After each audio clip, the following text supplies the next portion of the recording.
लो जी अज का टॉपिक है मियां बीवी दे झगड़ा जां जनानियां को डरन वाले लोग। अस सानू कोई डर नहीं, असीं खुल के प्रोग्राम पेश करांगे।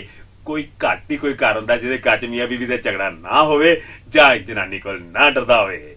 अज असीं जो करन जा रहे हैं सारे दर्शकों नूं खुला सद्दा कि जिहड़े अपने वोटी कोलों नहीं डरदे वो संता सिंह जी दे फोन करन 9876008200 ते असीं उन्हां नाल गल करांगे।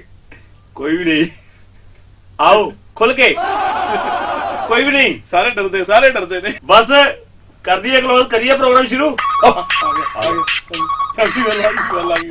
हेलो हाँ हाँ हाँ जी हाँ मैं कहता मैं ना शूटिंग चले ले आऊंगा हाँ हाँ हाँ okay okay okay okay okay okay okay okay okay sorry चलो ते आप गल कर रहे सा ते फोन किदा सीगा, कोई बंदे दा सीगा कि नहीं डरदा? नहीं अच्छा नहीं मतलब किदा सीगा फोन?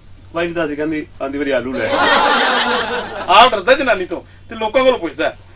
देखो जी कई बंदे ते इन्ने डरदे ने अपनी वोटी तो कि बाबियां कोल जांदे ने उपाय करन लई। बच्चा संसार दुखां दा घर है, इत्थे हर प्राणी दुखी है। बाबा जी प्राणी वाली गल ना ही करो, मेरे तो प्राण रड़के पे आ।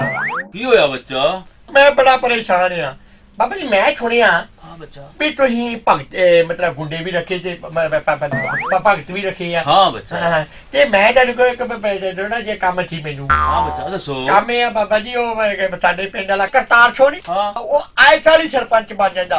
मैं चाहना कोई यहो जिहा उपाय करो भी सरपंची छड्डो, मैं चाहना उन्हें मरवा ही दो। ना ना बच्चा बाबे जो माड़ा काम बाबे तो कर सकते। ना ना बच्चा इधर लोग सेवा ही बैठे हैं। ना बच्चा ना बच्चा औखा है काम, होर कोई दस बाबे। हाँ ऐसा करो बाबा जी, फिर मेरी घर वाली है ना वो मैनू इन्ना कुटदी इन्ना मारदी आ ते मैं चाहना भी तुसीं ना उन्होंने कोई धमकाओ उन्होंने धमकी दो, आ काम करवा दो मेरा। बच्चा ये काम हैगा औखा तेरा घर वाली वाला काम। तू दूजा दस करतार सिंह कित्थे रहिंदा?